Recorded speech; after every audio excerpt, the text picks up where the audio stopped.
Isabel, and I will be making a video today about Mercury conjunct Uranus. One of the reasons I would like to talk about this aspect is because I think it plays a huge part in who I am as an individual. And so let's begin. We could begin with the planet Mercury. What does Mercury represent? Well, he is the messenger. It represents the energy of communication, not only communication, but also coordination. He's the ruler of Gemini and Virgo. So he's very analytical, very flighty. It also represents the nervous system and the energy of the school age. When you're in school and you're learning those things in school, the trivias. Okay, so now we can get into your Uranus. Uranus is the rebel without a cause.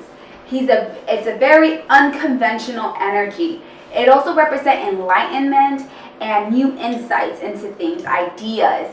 He likes to take a situation and just flip it around on you, you know? Now, and then give it to you like, okay, what do you think about that? You know, and then the person will be like, what the hell? So that's pretty much like the Uranus energy. He's the mad scientist. Represents that as well. But all in all, it has to do with a lot of, you know, change. It also represents the internet, you know, and it's very, very outspoken, it doesn't like to feel that it's being kept in a certain way of everyone else. It likes to be eccentric. It likes to be abnormal, you know, because if it feels like it's being too normal, then it doesn't feel alive. So one of the things I like to talk about an individual who holds this aspect, these people are highly intelligent, with Mercury representing the mind, and Uranus representing, you know, the insight and enlightenment of ideas. When you put these two together, you get a very highly intuitive and inventive, creative person. When they speak, the communication can come out quite erratic and very blunt or very unemotional. A lot of times, you know, they just speak their mind, you know, and what they think. They're very smart. I don't know if I said that already, but they really are. It doesn't have to be what I mean about smart, like the nerd in school, you know, who does his homework. No, I mean like they don't even focus on that crap. You know, their things is like out of this world type of smart, you know, and a lot of it has to do with like a lot of, you know, the system, or, you know, getting insights or inventions and how we can find a better way of living without having to do with the system, you know, just different. And it's because Uranus is the ruler of Aquarius. It's very humanitarian. You know, when they provide these insights, it's to help you. It's to help humankind, you know. It's to better ourselves on that. One of the examples I like to give of how this mind works, because I have this aspect, but mine sits in the 12th house, so it's very difficult to explain it. And because, you know, the 12th house is very subconscious, so it's like, it's kind of like it's very in the background, you know.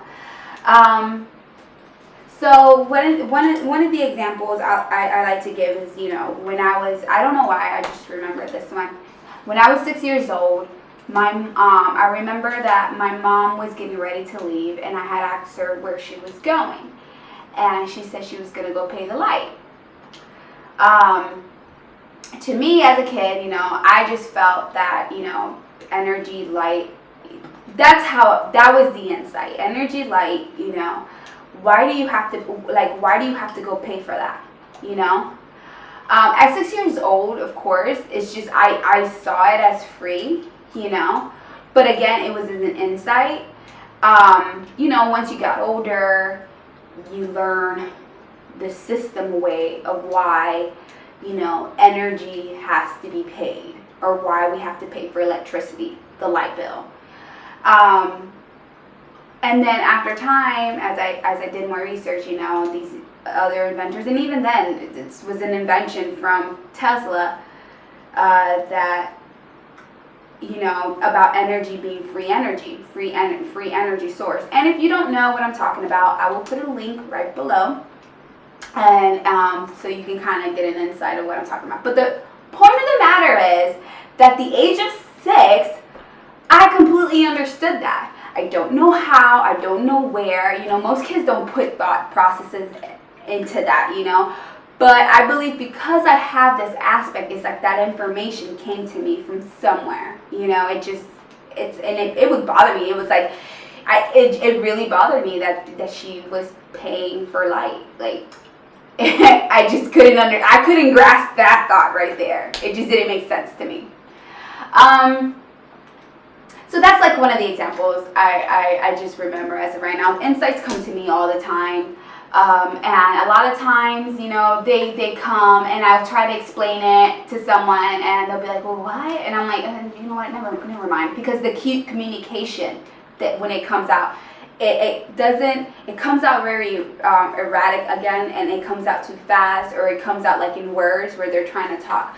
Also, people with this energy also tends to have nerve issues. A lot of them tend to have either tics or some form, like when they talk or when they communicate, it comes out very nervous or very like just strange, you know, especially if it's sitting on the ascendant or in the first house. So, you know, I think I don't know if this is considered a tic or what it is, but for example, when I'm nervous or if I'm in this thinking process, I play with my hair a lot. That was one of the things they used to make fun of me in nursing school, because I used to play with my hair a lot while I was taking an exam or while the teacher was talking. But other people will look at me and they see me playing with my hair, talking to somebody or communicating. They think it's because I'm flirting or whatever. But really, it's just a bad habit. It really is. I've gotten used to kind of noticing people's eyes when they start to glance at my finger, and I'm like, oh my god, I'm freaking playing with my hair. This looks stupid. So I try to stop. But one other thing, one of these, I wanted to talk about the famous people that have this aspect. Sigmund Freud, he has this aspect. So I wasn't really surprised when I found out he had this aspect, because when I first found out about his theory and what he, you know, wrote about and how he thought his thought process was, I related with that. In nursing school, I remember this teacher talking about it, one of the instructors, and she was like, oh, you know, she brought him up. She was like, yeah, you know, he talked all those weird children's sex type of things, and I'm like, I liked it.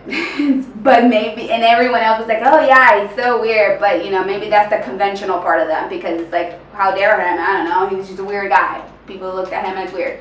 The people that are looked at as bonkers are the greatest people in the world. They always end up making something incredible and bringing great insight to the humans, to humankind in general. So at the end of the video, in this video, I would like to show a glimpse of Marty and Doc Brown, how they interacted. So you can kind of see what I'm talking about with how this energy plays out in the person's mind. Also, what I've noticed about this energy is symbolism. So if you watch this video, try to look for some symbolism. Trust me, it's in there. And astrology, I think, plays a huge part in Hollywood as well. Okay, so that's it. That's pretty much my information that I have to give to you guys today. Please make sure to like my video, subscribe, and if you have any comments at all, you know, feel free to write it down in there. Thank you. Bye.